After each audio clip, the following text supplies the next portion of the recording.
Jackie. Okay, there's Jackie Fielder. Hi, everyone. Hi. Thank Okay, you for so having me. Jackie, we'll have you speak for about 5 minutes, and then we'll have about 10 minutes of questions. So you Sure. start right away.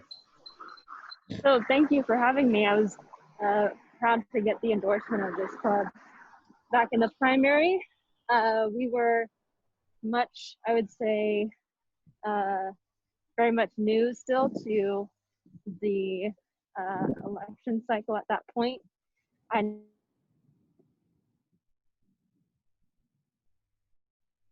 with 33%, which is about 99,000 votes. This district is all of San Francisco, plus Daly City, Colma, and parts of South San Francisco. We've been able to make some significant progress. Been able to call about 100,000 voters and raise past $450,000 at this point, which sounds like a lot, but for this race is pretty much a grassroots budget, and that's what we are. I'm not accepting contributions from real estate or big corporations, really any corporations, and I'm proud to be endorsed by the California Teachers Association, a number of other educator unions, and I'm an educator myself at San Francisco State in the College of Ethnic Studies, and a lot of my own experiences as an educator, but as a student, as an organizer,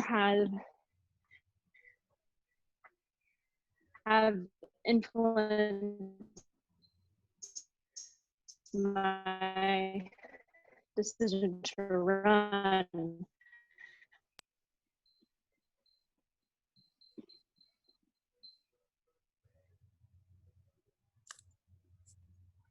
Hello? Hello? It sounds Yeah, kind of happy to breaking up a answer any little questions at this point. bit. Okay. Well, what are some of the distinguishing issues between you and your opponent, Scott Wiener? Well, I am basically, as I said, I'm not accepting contributions from the real estate industry. And so to me, it's important that we protect homeowners and small tenants from eviction and foreclosure, especially in the coronavirus crisis. And defending public schools is also at top of mind for me, especially right now as we face a $54 billion deficit at the state level. My opponent has consistently been on the side of private interests, whether that's rideshare companies, tech companies, the real estate industry, charter schools.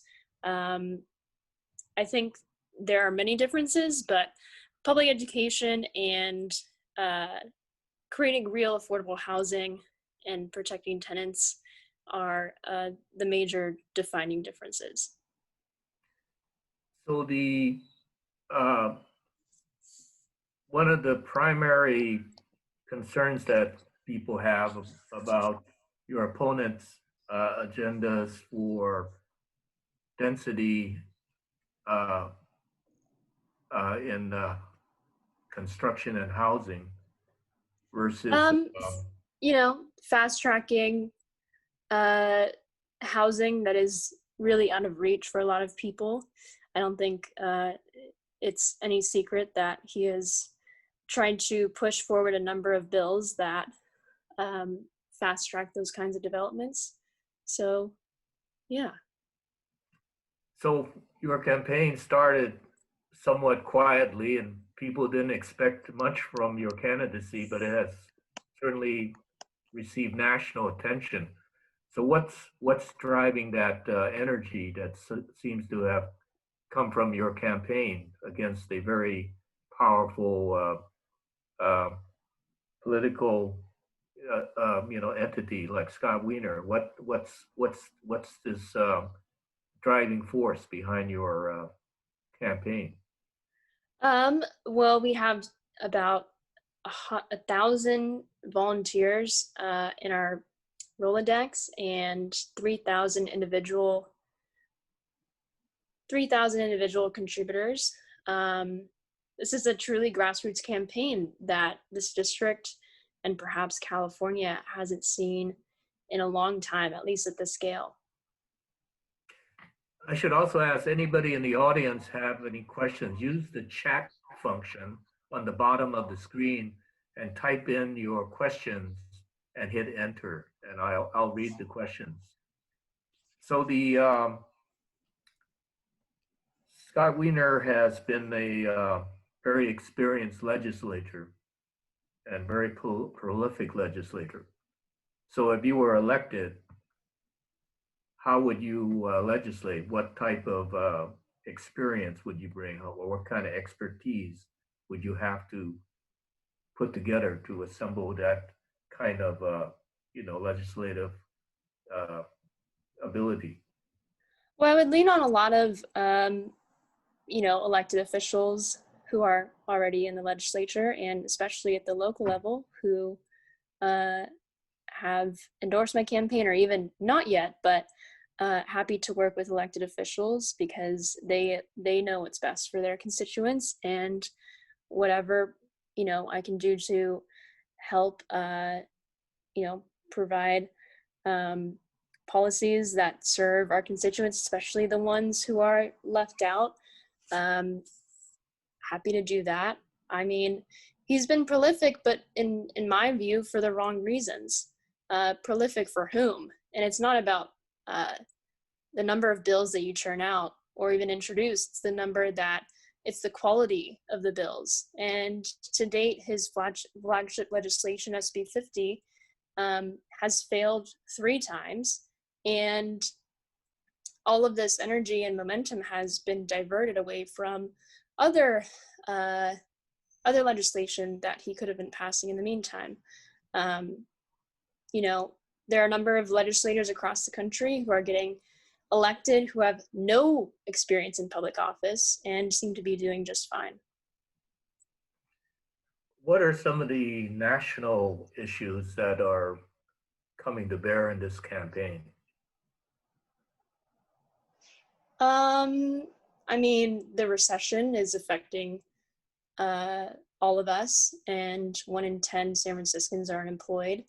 The lack of urgency on behalf of the federal government is leaving state governments and then local governments to either foot the bill or create stopgap measures to make sure that people can stay in their homes, keep businesses opening, which is an uphill battle. So I would say that's the most prominent one, along with issues of racial injustice. And, this pandemic is not creating these new inequalities, it's simply fracturing them and, reifying them. In this environment of COVID-19, the social inequities are being highlighted even more. What do you think needs to be done to address this persistent social inequity that we see even before the pandemic? I mean, one big thing is there are corporations and billionaires who are making windfall profits off of this pandemic, while millions of Americans are left to the abyss, really. And so I think that we need to redistribute that to make sure that everyone can stay in some headspace of stability, which means keeping them in their homes, keeping our schools well-resourced to deal with the challenge of socially, long-distance learning, and, keeping our public transit as operational as possible. There are so many issues, but I think for now, the priority has to be keeping people in their homes. So on day one, if you were elected, what would be your first steps as a state senator? Probably along the lines of keeping people in their homes, whether that's expanding or really pushing the legislature, who are currently in negotiations around tenant protections and small homeowner protections, bringing up that conversation again, because whatever they come up with right now will not last for the duration of sheltering in place. We're not going to have a vaccine by February. We're not going to have robust contact tracing by February, and that is the end of the light of the tunnel for the California legislature. Yeah, a question from the audience is, what specific legislation and policy changes would you enact immediately? I mean, enacting is a whole uphill battle, but introducing is one thing I could do. Again, keeping people in their homes, whether that's expanding the protections for renters and small homeowners, coming up with funds for relief in that sense, making sure that the funds coming in from the hopefully then passed Schools and Communities First initiative are redistributed accurately and effectively to our public schools. So those would be my priorities. You didn't really tell us a little bit about your background and what you do and your life story. Could you give us a little bit of a glimpse into that? Yeah, I went to Stanford. I graduated with a bachelor's in public policy and a master's in sociology. I got involved with the No to Code Access Pipeline movement. And from there, I wanted to make sure that our city dollars were not invested in Wall Street banks who invest in things like this oil pipeline and private prisons. And so the basically following the money from all of those horrendous industries pushed me to found the San Francisco Public Bank Coalition. And since then have passed legislation around public banking at the state and local levels, and been an educator at San Francisco State in the College of Ethnic Studies. And I've been pushing for fundamental changes to our economy and our political landscape so that we can actually have a shot at equitable society. Do you know how much money Scott Wiener is receiving from the real estate and land use attorneys and that sector? Over the two state senate cycles, more than 500,000. Okay. And how much contributions have you received? No, none. Okay. But speaking of which, we have just 37 days until ballots drop. And, we have a real good shot at unseating Senator Wiener, but it really can't happen on well wishes alone. I wish it could, but we really need to be able to raise enough to print literature in multiple languages. We have raised to date, again, more than $450,000, but considering our district will have more than almost, if not more than 500,000 voters, that is a really small metric for dollars per vote. And at the same time, we have been getting more endorsements, more media coverage. And so with your help, we can actually reach the whole district in 37 days by the time that ballots drop. So I'll put a link in the chat, and I would welcome any support you can offer. All right. Well, thank you very much. And best of luck to you in your campaign. Thank you so much. A great campaign, I'm sure. All right, thank you. Jackie Fielder. Take care. Okay, so our next speaker is Supervisor Aaron Peskin. Is he on yet? Yes, he is here. Yes, he's there. Hey, Aaron, how are you? For a while. Okay, Aaron. I'm surviving. Let me. The light is getting a little bit low in the sky, so let me turn my light on.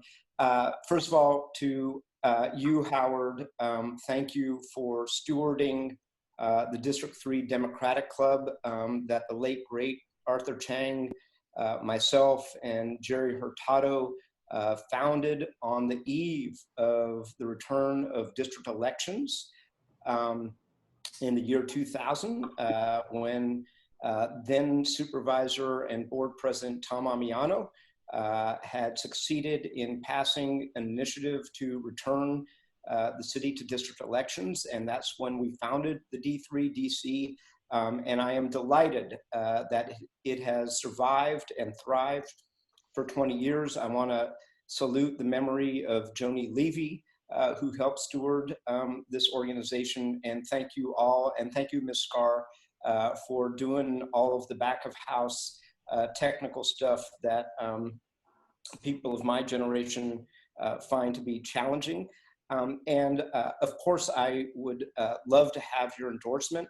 But I just wanted to say a few things, which is 20 years ago when district elections were returned, I ran as a neighborhood leader, then the president of the Telegraph Hill Dwellers.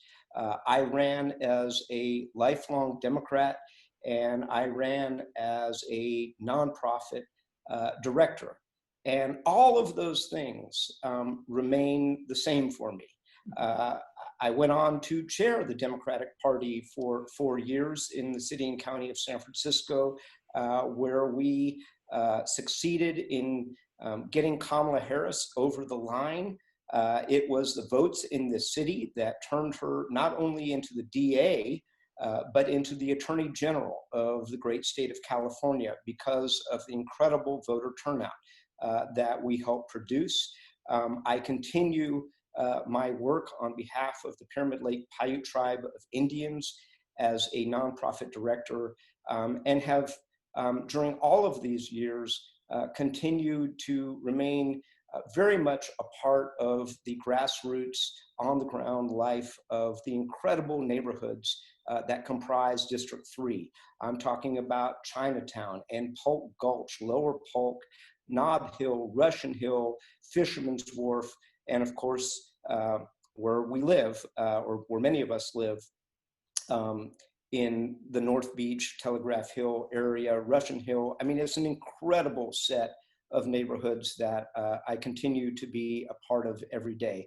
And I want to say that out of the last 20 years, I have served for 13 of those years. That is not a career. That, in my mind, and I don't like to toot my own horn, is community service. And I would be delighted to have your support for 4 last years. And we are going through incredibly challenging times. I need not elucidate that, but we also have incredible opportunities. And what I've learned along the way, the experience that I have garnered, the fact that I have been endorsed not only by the mayor and all of my colleagues on the board, but my predecessor, David Chu, and many, many others, I think speaks volumes to the experience that I've gained along the way as I've matured as a person and through the political process.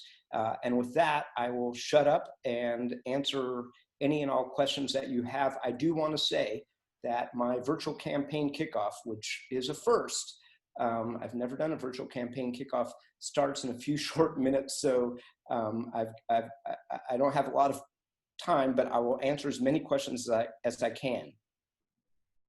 Well, you mentioned that you have one of the most diverse districts, and I've actually once walked the entire perimeter of District 3, and I can vouch that it indeed is a diverse community. So you have so many disparate interests. What do you think is the unifying interest that that you're addressing or will be addressing in the next term? So Howard, thank you for that question. And you are absolutely right. I mean, we are ethnically diverse. We are socioeconomically diverse. We are geographically diverse. And remember, I represent the geographically smallest district in San Francisco, but it has the same number of people as the other 10 districts.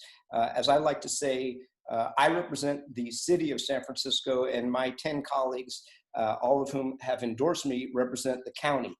But I think what really unifies us is a mutual love and respect, not only for one another, but for the intact communities that really comprise District 3. And to answer your question directly, that is about doing everything the government can do to help people age in place and not be evicted and be able to afford to live here. And that happens, yes, through the development of new projects where I was at the forefront of increasing the percentage of inclusionary housing, but it also happens in the kind of protections that we continue to pass and strengthen around evictions, around increase in rents, around pass-throughs, and that is precisely what I intend to do for the next 4 years should the voters have me. I am 100% all in. I have the same vim and vigor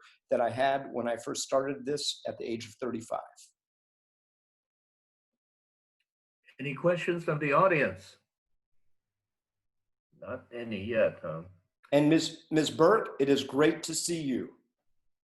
Yes, the great Kay Burke is here. Yeah, no, I'm to see Kay Burke and Kay for all of the voters that you have registered and all of the work that you used to do when we were able to actually talk to people in person. I profoundly thank you. One big issue is all the small businesses in our neighborhoods are suffering terribly. There are attempts to move businesses onto sidewalks and streets, but that in itself may not save many of these businesses. What are your plans? Thank you. So, Mr. Wong, as you know, before the concept of what we now called shared spaces was embraced by the city and the mayor and the SFMTA and the Department of Public Works, we pioneered that on Upper Grant Avenue, down the street from your house and my house. It became the example for the rest of San Francisco. It has been embraced by every single corner of this city. And people are doing it in very different ways in different corners of the city because there are different needs, different desires. And indeed, you see that reflected on the 13, 14, and 1500 blocks of Grant Avenue, where some folks are building outside facilities. Other people like Ming, who is the gentleman who has been cleaning the shirts that I've worn for 20 years, needs to have parking. So does the nature stop. So it's not a one-size-fits-all solution. You have to listen to people. You have to implement those things and meet people where they're at. Chinatown had a very, very different solution. They're closing Grant Avenue in Chinatown all day Saturday and all day Sunday. So it's a very different solution there, but it's about meeting people where they're at and then getting the government to accommodate that. And sometimes it comes with a few challenges, but I'm there to meet them. Okay, we have one person who's raised her hand. Teresa Landrich, do you want me to, I'll unmute you. Oh, or I'm trying to.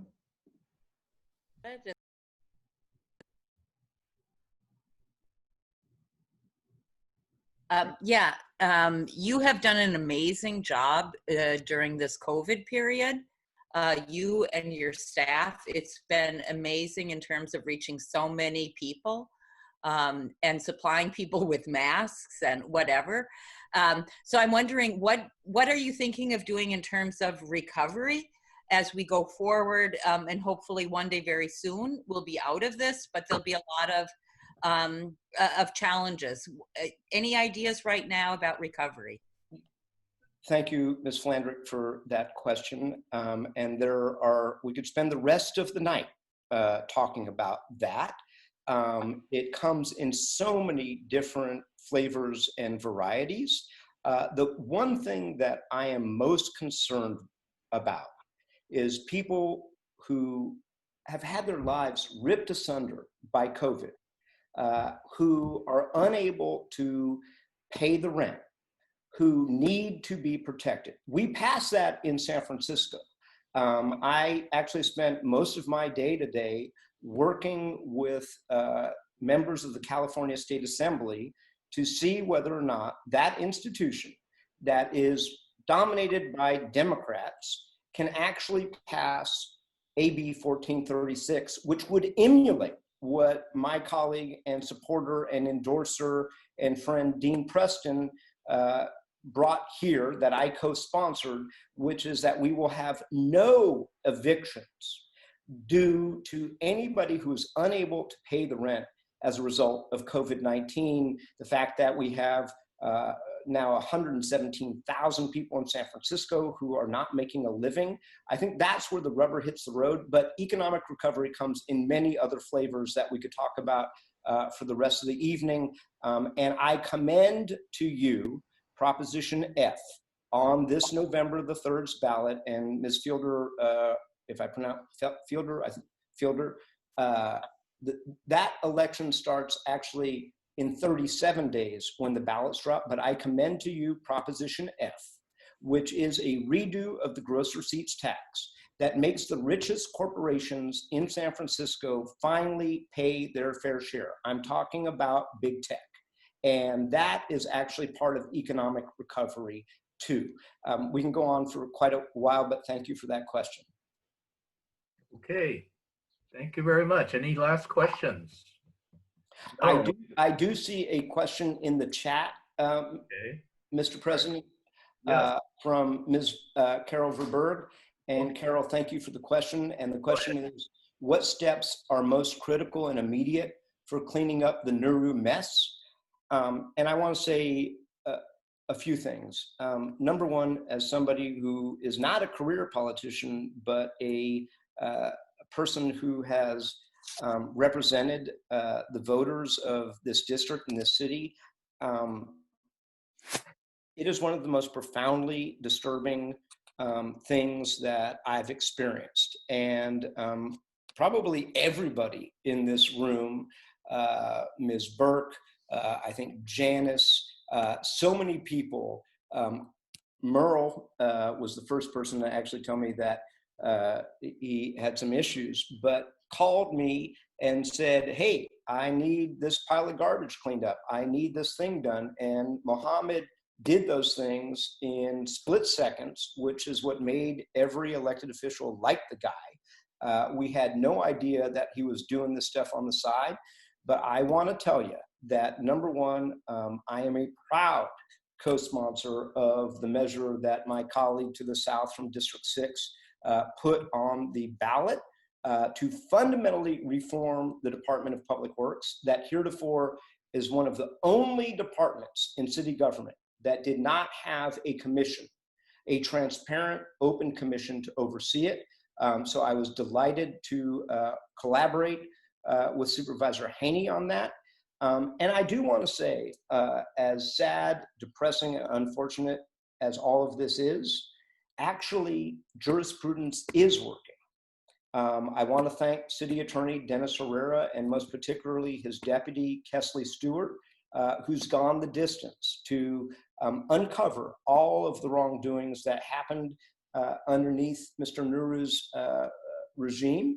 And by the way, he did not do it by himself. And you have seen many things roll out. And as chair or as the creator of the Government Audit and Oversight Committee, you know that we've held numerous hearings on that. And we are going to get to the root causes of this. But the good news is that we are rooting out corruption in San Francisco. I also want to thank John Gollinger, who has consistently brought various reform measures, not only to the Board of Supervisors, but to the voters of San Francisco to stop the culture of casual corruption, the behavior, and I say this in quotes, the city family from doing the stuff that the guy who I originally ran in large part against, Willie Lewis Brown Jr., ushered into San Francisco politics. So thank you, Carol, for that question. All right, thank you very much, Supervisor Peskin. I hope you, or any of you who want, you're invited to my virtual kickoff in 24 minutes. All right, great. Take care, everybody. Stay healthy. Okay. Bye for now. Thank you. Okay, is Danny Sauter available? Okay. Hi, Howard. I'm here. Hey, Danny, how are you? Danny's running for D3 Supervisor, and many of you have known him. He's been a D3DC member for a while.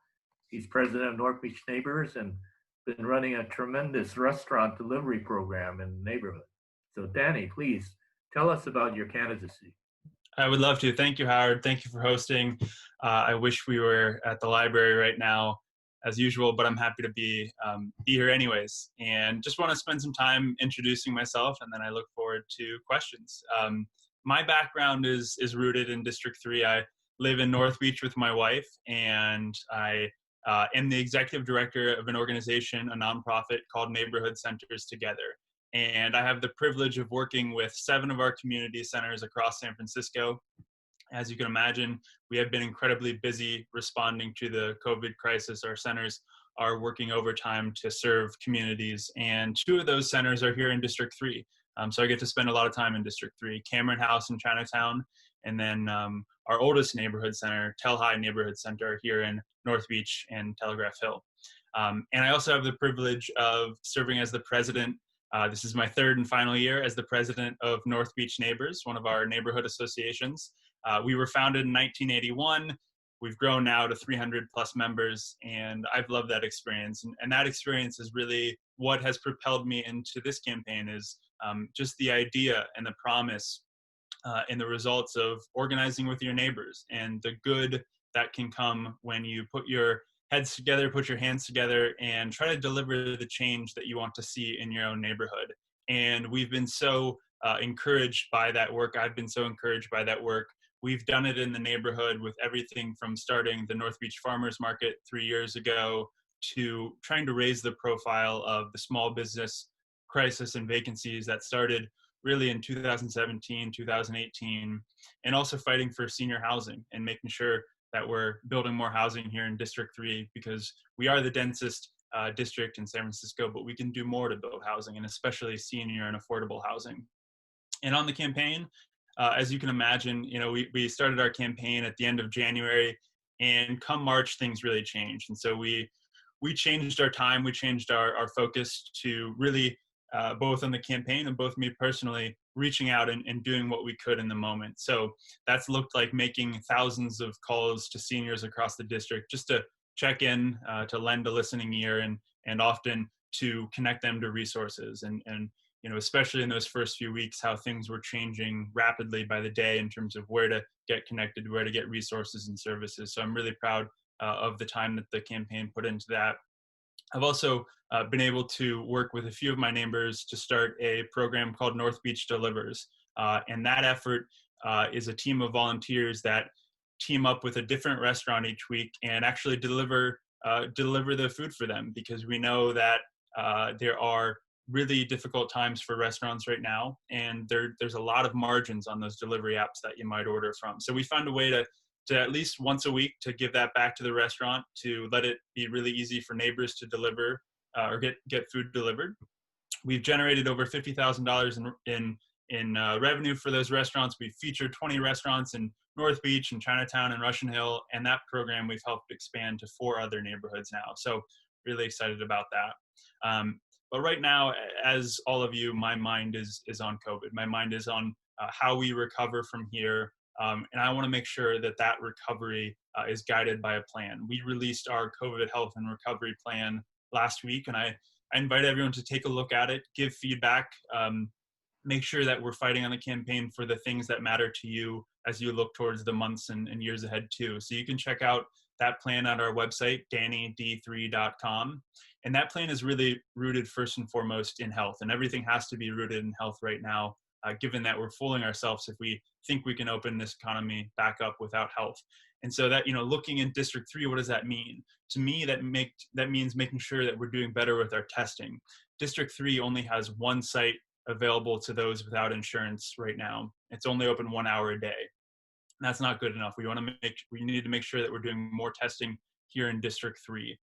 We also need to make sure that we're creating open space specifically for the most vulnerable communities. So I've proposed that we create senior hours and SRO hours at our nearby parks, making sure that everyone can feel safe and welcome to get some open space right now. That's really important. I also want to make sure that we are doing more for tenants in this time. We we cannot risk pushing so many. And the estimates in terms of when you look at the entire state of California are terrifying. 4 to 5 million at risk for eviction. So this is incredibly important for District 3. It's incredibly important to me as a renter myself. This means that we need to extend the eviction moratoriums. We need to extend the amount of time for tenants to pay back. And that here in District 3, I would put more funding towards starting neighborhood tenant clinics, making sure that anyone can get access to legal services. You know, we've seen anywhere from 50 to 200% increases in service utilization for those tenant clinics. We can't have enough of them right now. So that's really important to me. We also, I think as we look at the recovery, we need to be creative in the use of our space here in our neighborhoods, you know, especially in District 3 where we have neighborhoods that are not going to be the same for years to come. I'm thinking about Fisherman's Wharf with tourists. I'm thinking about Union Square with retail, financial district with offices. You know, how can we make sure that those neighborhoods are not forgotten in the next few years? How can we make sure that the essential workers are still going to those neighborhoods, are taken care of and looked after? So I'm thinking about creative space for those areas. I'm thinking about creative spaces in District 3, how, you know, right now we only have one single block of slow streets. And we've seen in other neighborhoods that slow streets are so important. They give open space, they give a sense of community back. I want to make sure that we have a slow street within a 5-minute walk of anyone in District 3. And finally, looking at, you know, the investment, where we put our recovery dollars, and hopefully if we all do our job, there will be those recovery dollars with our federal leadership changing here soon enough. But when that comes to District 3, I want to make sure that we extend our central subway. And I know this is a wild thing to say when we're still trying to finish the first path, but we've got to have that leadership to always be fighting for transit, making sure that we learn from our past mistakes. And we're building an extension to North Beach, to Fisherman's Wharf, having it set up for the marina afterwards. And also, infrastructure to me is affordable housing. I've put forward a plan to build affordable housing at the Kirkland bus yard at Fisherman's Wharf, and to keep that ground level as bus facilities and then do housing up above. I think we can follow a model that they've done in Potrero Yard, where they have where they're doing a similar development and they're getting 50% affordable housing above the bus yard. So I'd like to see us do that here in District 3 at the Wharf. That's enough about me for now and some of my ideas. I'll open it up to questions, but I just want to say I'm happy to speak with you all tonight. And again, you know, I'm a District 3 resident, obviously, so regardless of tonight and the endorsement, I do look forward to working with all you in different capacities in the months and years to come, and appreciate your time. Very good. I have a question. Your experience with nonprofits who are very challenged right now, they're obviously receiving less city funding. They are stretched financially, but yet they're very important. So how do you strengthen the nonprofits and the good work they're doing? What's the plan? Yeah, thanks, Howard. And I think that's exactly the conversation that is happening right now when there's some tension, as you see, between the board and the mayor on some of the budgets and funding. And what I would fight for if I were in office is to look at the services that the nonprofits are providing that are actually needed most. And in many cases, that's things like our food banks and our food access. And then, you know, I talked about it earlier too, is the tenant support. Many of our nonprofits are, you know, the capacity, the demand for those services is just surging, and they are in a position where, you know, in reality, they could hire 2 or 3 or 4 more lawyers and put those folks immediately to use. So those are the kind of services I would be, you know, fighting for. Like, you know, as I started with the food access, that's so important. I've been going around to do some different volunteering at our food banks in District 3. And, you know, the food bank, the pantry that Tel High runs, you know, that typically has a few hundred families. They're now getting over 1,000 folks there on a given Thursday. So some of those basics we need to invest more in right now.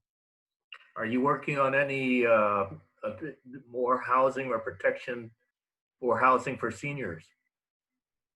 Yes, I mean seniors are unfortunately some of the most vulnerable when it comes to renters. So I think some of the programs that I outlined will help seniors. I'm thinking about the tenant clinics. I'm thinking about making sure that Prop F, which the voters passed a few years ago, is fully funded so that anyone does have access to quick legal counsel if they're facing eviction. That's really important to me. Any questions from the audience? Anything, Karen? Where specifically do you envision putting additional housing in this area? It's a good question, and really important for District 3 because we're obviously the densest, and we're filled in. That being said, I still think we have sites, and so one of the first things I would like to do coming into office is to produce a housing opportunities report. And I think we could follow a model that District 5 just did. They just published this report in tandem with the planning department, which is to look at all of the sites in District 3, especially sites that are maybe underutilized spaces, vacant lots, parking lots, city-owned land, and say, okay, what are some sites where we could actually put in housing if housing were an option? And that would be a roadmap. I don't believe at this moment that we've set a goal for housing here in District 3. So we don't really know, what we're mapping towards or how we're doing. District 5, like I said, has that housing opportunities report to understand that. I think that would be a good first guiding principle. I have also, in addition, as I shared, I've really focused on Kirkland Yard, given that that's city property, and I think that can be a really important partnership with Muni in rebuilding that space there. Great. Teresa Flatter, you have a question? A couple of things. One, you mentioned about senior housing. So it would be nice to have a concrete example of what that would look like and where. I also know that the Kirkland site has actually been something that has been discussed and attempted to purchase, et cetera, since like 2004 when Peskin first was in office. And so what would you be doing differently with the work that's already been done on that? Yeah. Yeah, thank you, Teresa. And I know you're very close to this work, so thank you for your work and for the question. On senior housing, I think this speaks to the earlier question is doing that report to find out these spaces that are available. I just know that this is such a need in District 3. I think we many of us know this, that District 3 has the highest concentration of seniors of any district in San Francisco. So that's obviously important. We've been able to carve out some senior housing at the 88 Broadway site, which I was supportive of. And I know that both Supervisors Christensen and Peskin were involved in. So that's important. That's coming soon. But there's got to be more. I think it was last year that I reached out on behalf of one of my neighbors to the Lady Shaw Senior Center, our senior site, and asked, is there availability in your housing? Is there availability? I want to put someone on that list, or I want to refer someone. And they said to me that they've had a wait list since 2008. So there's clearly a need here in District 3. And second, to the Kirkland site in particular, you're right, it has been looked at before. I think it's a good time to look at it again in light of a few things. The first is that we have a new MTA director, and that director has made it very clear that the department, in light of budget needs, in light of operator needs, that they need to develop their land that they have here in the city, and they need to do it in a way that actually works, in a way that actually could be the kind of housing that an operator could live in, for example. Before the pandemic, when you talked to Director Tumlin and said, okay, what was the big thing? What's holding you back from expanding and improving transit service here in San Francisco?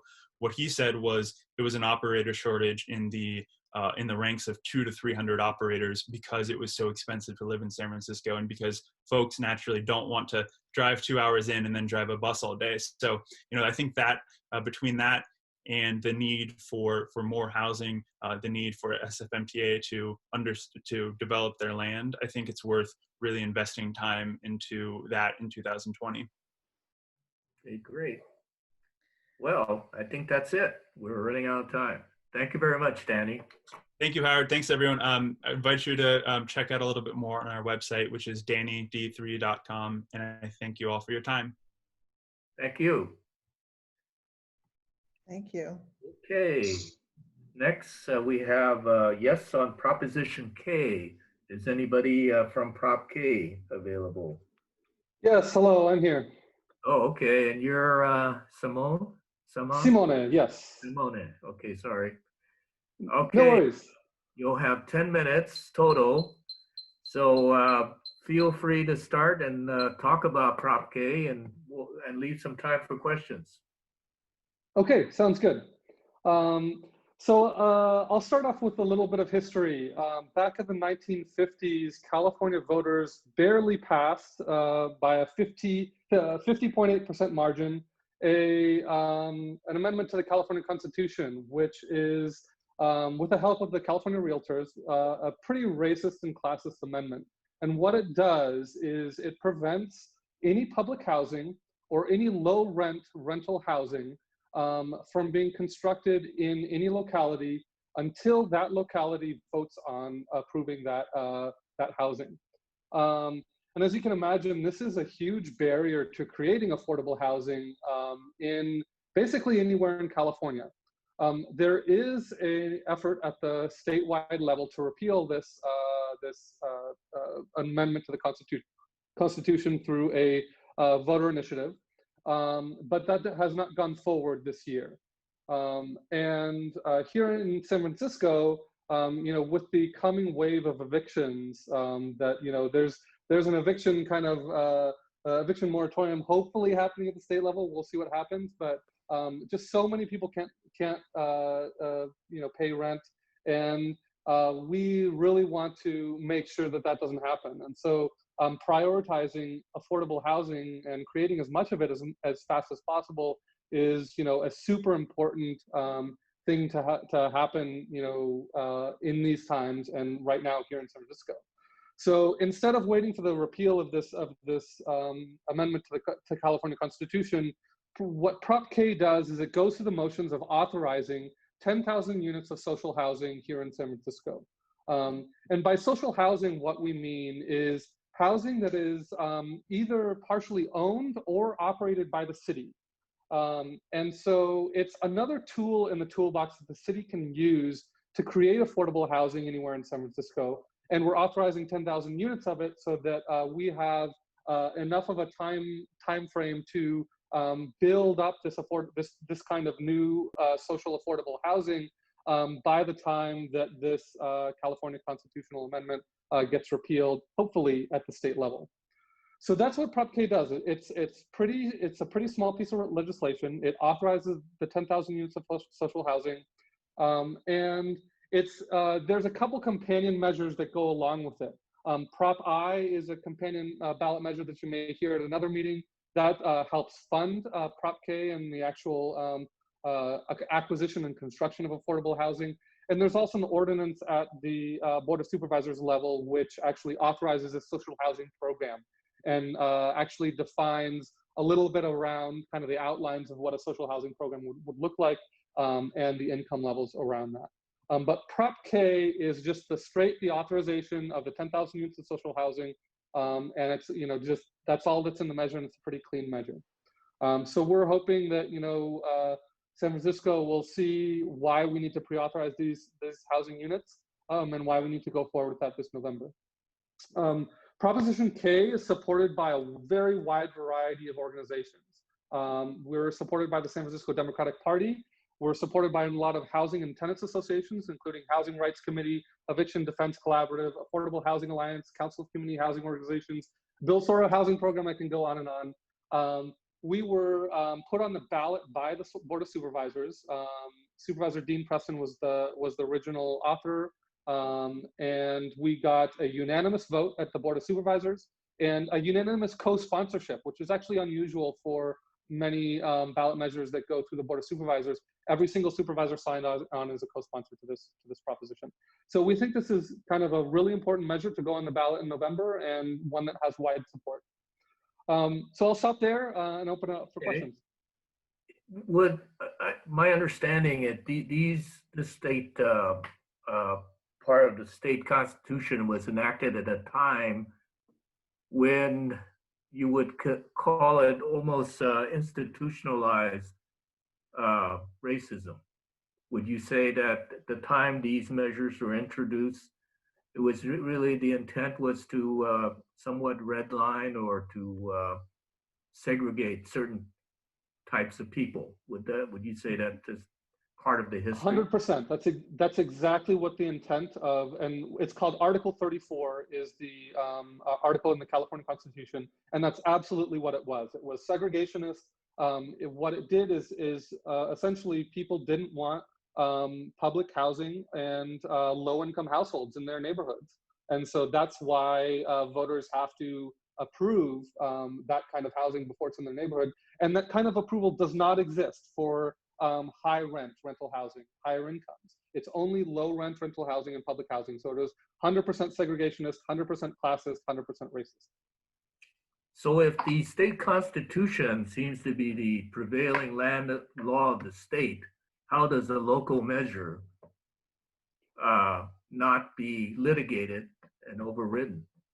That's a good question. So we actually go through this. Proposition K is going through the steps that Article 34 outlines to approve this kind of the public housing or the low rent rental housing for a locality. So that's what it specifies in Article 34, that you have to go to the voters of a city or a locality to approve that. And so that's what we're doing. We're going forward with Prop K. We're saying, we, as San Francisco, we want these 10,000 units of low rent rental housing, of low rent social housing in our neighborhoods. So it's actually following the law of Article 34. In the meantime, we're still working at the state level to actually repeal that requirement. Who's opposing this measure? Not many people. We have the Republican Party and the Libertarian parties are our main opposition at this point. And we actually don't know anybody else who is opposing our measure. Okay, any questions from the audience? No? Yes. Okay. Howard, how would this housing be allocated? That's a good question. The Proposition K doesn't specify that in the proposition itself, but what we're hoping to do is get this authorization ahead of time and then work at the Board of Supervisors level to actually create and figure out the details of this social housing program. So I mentioned that there was kind of three interlocking parts of this measure. Prop I and Prop K were the two parts, and then the ordinance at the Board of Supervisors level. The ordinance of the Board of Supervisors, it says that this housing has to have an average of around 80% of area median income, which I think is around $80,000 for one person, and slightly above that for a household of three. So it has to be an average. Housing under this program has to be an average around that median income. So we're really trying to focus on a lot of the lower incomes, but also get in some of the medium incomes to actually be able to subsidize this program through rents and through the funding from Prop I, and making this a self-sustainable housing program. But again, those details are to be worked out at the Board of Supervisors level after November.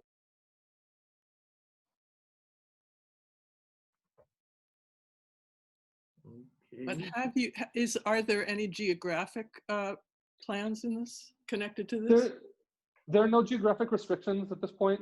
We are, because of kind of the COVID crisis is causing a lot of people to move out of the city and people not to use their investment homes. We're hoping that with Prop K, we actually can take advantage of acquiring existing housing across the city that's vacant, and actually putting into this social housing program. That's the idea of why there's Prop K and Prop I on the ballot together. And so that's kind of the idea of acquiring existing housing, but there's no geographic restrictions at this point. Okay, there's a question from Teresa. Yes, I understand that there are the two ordinances that are in process, as you have said.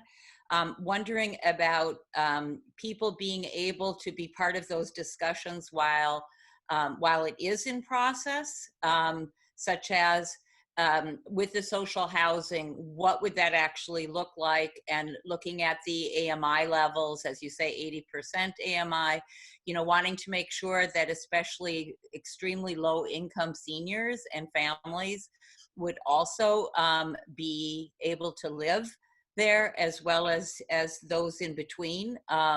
So just wondering if you know anything about input on these ordinances so that we as the public could be involved. Yeah, that's a really good question. I think that those are probably going to ramp up after November. We haven't made concrete plans about that, but I think they're going to be probably localized with Supervisor Preston's office. So I think that's something that we can, you know, as our the Prop K campaign, you know, a number of us are working on a lot of kind of housing issues, and so we're not going to go away after November. We're still going to be sticking around for that, so that's something that we'll definitely reach out. And I think Supervisor Preston's office will probably also be working on getting community input. And we've also been working with, you know, a lot of the aforementioned tenant organizations and getting kind of a little bit of preliminary input from some of the other housing and tenant orgs. I think in District 3, there's the Chinatown Community Development Center and a number of other organizations. So they're kind of preliminary at this point. We've been mainly going to the organizations, existing organizations, but we can definitely keep your group apprised and make sure that we do outreach to get people involved in those discussions once they happen, assuming Prop K and Prop I pass November. Okay, well, thank you very much, Simone. A very good presentation. We appreciate it very much. Great, thanks so much. Right. Okay, is the no on Prop K available? No. Starchild available? I am here. Can you hear me? Okay, is this Starchild? Yes, it is. Okay, will you be speaking on no on K? Correct. Yeah, I fortunately a colleague was able to register and get the dial-in info. Zoom doesn't work on my computer. I have an older computer, and I hadn't gotten the email, but I guess you didn't get my message about that. Anyway, fortunately, he was able to get that, and I was able to call in now. Yeah, we're hearing. So I'm here. So go ahead and make your presentation on the no on Proposition K. Yeah, well, first of all, I think it's important for people to sort of understand the whole history. And I really urge people to look at our ballot argument and rebuttal in the voters' information pamphlet on this measure. You know, decades ago, the city of San Francisco didn't have a homeless problem. Before around the 1980s, there weren't significant numbers of homeless people. And if you go back even farther, there used to be low cost, and I'm avoiding the word affordable, which I think should always be used in quotes these days when talking about housing. It's become a synonym for government subsidized, which means it really isn't affordable. It's just the cost is passed on to the general public instead of just the people that are actually going to be buying and enjoying the house or the unit. But true low-cost housing built by independent building providers, not subsidized by government, used to be available for people of all income levels in San Francisco. Again, there wasn't a homeless problem. And what's happened is that over the years, the government bureaucracy has gotten involved. They've raised taxes and fees and put in regulations on developers, partly to pander to YIMBYs, so people that already have homes and they don't want more development in their area. Vast swaths of the city, especially the western side, are very low density zoned, and you can't build more there. But of course, our population keeps growing, demand grows, and you know that in the absence of new supply, that naturally drives up prices. And then government comes in and says, well, you know, we'll provide housing for you, you know. But their history of doing that has been very bad. Government housing projects typically turn into slums over time, and they don't provide proper maintenance and upkeep of them and so forth.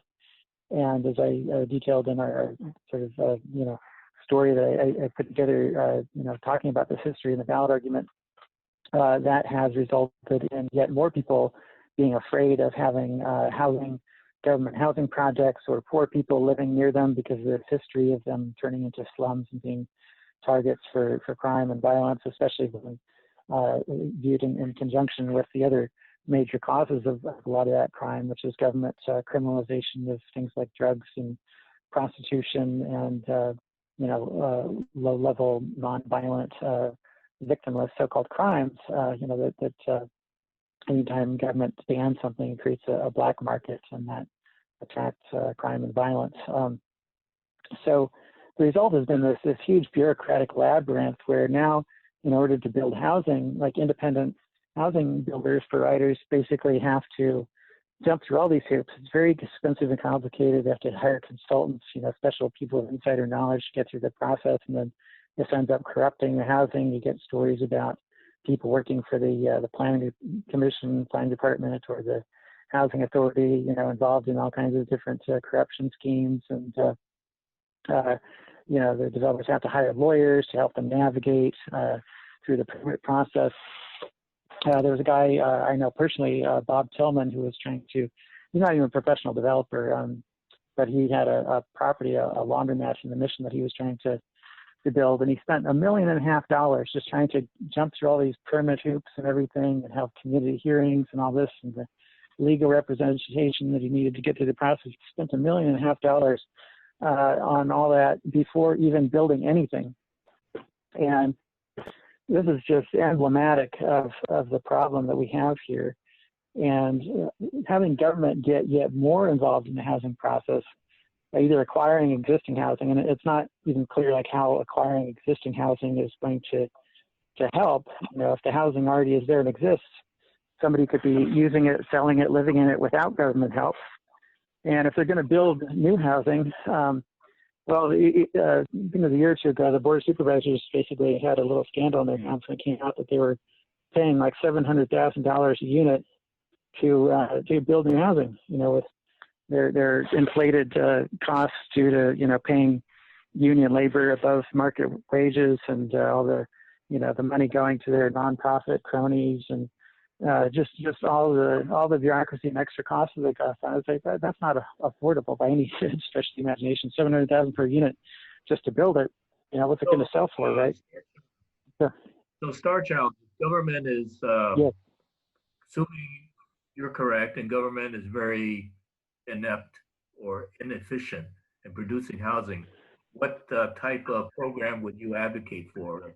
Purely private sector subsidized means of building housing? What would you propose? Well, not subsidized. I think several things need to happen. One is that the zoning laws need to be repealed so that anybody that has an existing home or piece of property can easily add more units. All the so-called granny units or ADUs, accessory dwelling units, in people's property should be decriminalized. That would free up an enormous number of existing spaces that right now in many cases go empty, or people are living there kind of in the shadows because they're not legal. And then property parcels need to be allowed to be split up into multiple pieces so that you can have smaller property parcels that are less expensive and build tiny homes on those parcels. Tiny houses need to be decriminalized. There was a guy named Jim Reed who ran for mayor in 2003 who built one of these tiny homes for about $12,000. It was about 10 foot square, but it had, plumbing, electricity, shower, internet hookup, basically everything, a single person, as many of the homeless people are on the streets living by themselves would need to have a basic roof over their heads and the basic amenities. And the city government could build one of these for every single homeless person living in San Francisco for less than 1 year's budget of all the hundreds of millions of dollars they spend every year on various programs and services allegedly to help the homeless, and have money left over from that budget. And everybody, who's homeless now, registered homeless on the streets, could at least have a roof over their heads and actually spend less taxpayer money doing it. But of course, that wouldn't serve the interests of all the government bureaucrats and the nonprofit people on the dole, many of whom making six-figure salaries, even though they're supposedly nonprofit. Of course, people in government making six-figure salaries and gold-plated benefits and pensions. It wouldn't serve their interests for the problem of homelessness to actually go away, because they get paid, they rely on their careers and salaries of having those programs in place. So the existing status quo, the establishment doesn't have an incentive to solve this problem. Okay, let's see if there are any questions from the audience. We reserve some time for audience questions. Sure. Anyone have a question? Okay, going once, twice, three. Okay, Starchild, you're also running for the State Assembly, District 17, against That's correct. incumbent David Chu. So tell us about your candidacy for State Assembly. Sure. Well, again, and you know, forgive me here, and I'm certainly happy to talk to anybody more directly who wants to get in touch with me. I didn't really even get into the specifics so much about Proposition K because there's so much in terms of just background, general information that needs to be fed here. And I think those are the main things that are keeping people from voting for things that, you know, I would consider better solutions. The thing with my candidacy, the only reason I ran is because David Chu is the only, and I'm getting some feedback here. Can you all hear me okay? A little bit. Okay, sorry if there's any backing up.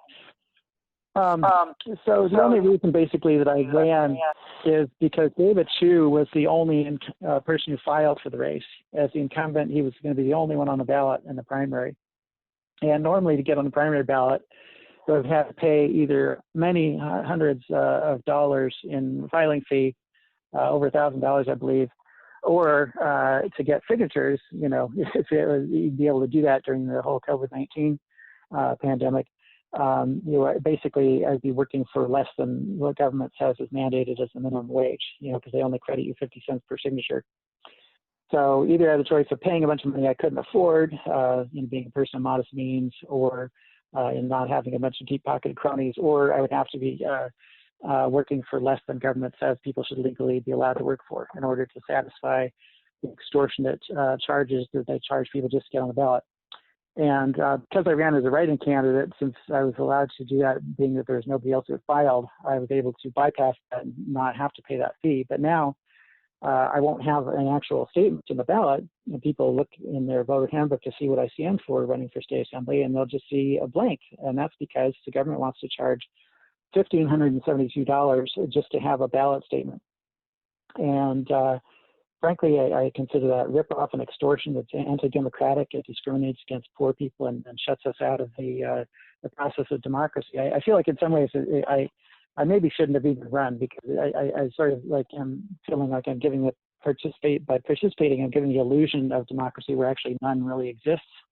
Libertarians and other alternative party candidates are routinely shut out by what I call the two-party cartel, the Republicans and Democrats. They have the system rigged in their favor in terms of ballot access rules. They shut us out of debates. I would be happy to debate David Chu, by the way, and maybe if your group might be interested in hosting something like this. I'm absolutely happy to debate him, you know, pretty much anywhere, any format, you know, it's reasonable. But generally the media don't pressure establishment candidates and incumbents to debate. Like Nancy Pelosi, for example, she hasn't debated any of her challengers since she was first elected to the House of Representatives back in the 1980s. And they don't call her out on this. And many of the other incumbent establishment politicians similarly skate by without having to debate. The media gives little or no press to their challengers. And, you know, we have basically the illusion of a democracy. So if people would like to change this as a protest vote, I would encourage you to vote for me, vote for other non-incumbent, non-cartel candidates. You know, realistically, I'm not going to get elected anyway, and your one vote is not going to decide the election one way or the other. So you really have nothing to lose by sending a protest vote. And if you agree that this stuff is unfair and anti-democratic and shutting poor people out of the process. Yeah, it's pretty shocking about that fee. You've been very active in the Libertarian Party. Tell us a little bit about the Libertarian Party and what its basic platforms are. Sure, absolutely. We're basically the leading alternative in the United States to the two-party cartel and part of a growing worldwide movement. There's libertarian parties now in dozens of countries around the world. We stand basically for letting people do what they want in their lives as long as they're not initiating force or fraud against anybody else, or as some people said, basically don't hurt people and don't take their stuff. Otherwise, you know, whatever you're doing, whether it's putting something risky in your body or choosing to engage in a risky activity, or going to work for somebody under conditions that somebody else might say, well, that's not fair or whatever. But as long as it's voluntary, we support all these kinds of arrangements being legal. What we feel the choice should be between the individuals. And so basically, yeah, we want to get government and its authoritarian controls off people's backs, stop them from stealing their money through fees and taxes and penalties, things like the whole towing racket. Or anybody who owns a car, if you ever get towed, even if you don't get your vehicle right away, you can be extorted for hundreds of dollars through just an innocent mistake on your part of parking in the wrong place, usually at the wrong time. And there's all kinds of things like this. Recently read about people being criminalized for having pop-up businesses, people like cooks who are unemployed or trying to get by doing pop-up restaurants out of their homes. And of course, they're criminalized for that. So there's all these things that the party is basically trying to get power back to the people in a nutshell.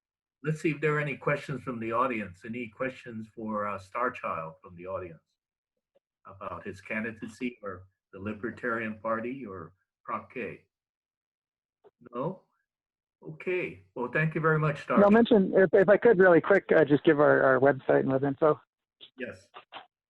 Go ahead. The local party here in San Francisco is lpsf.org, and we also have a state site and national. The national P site is lp.org.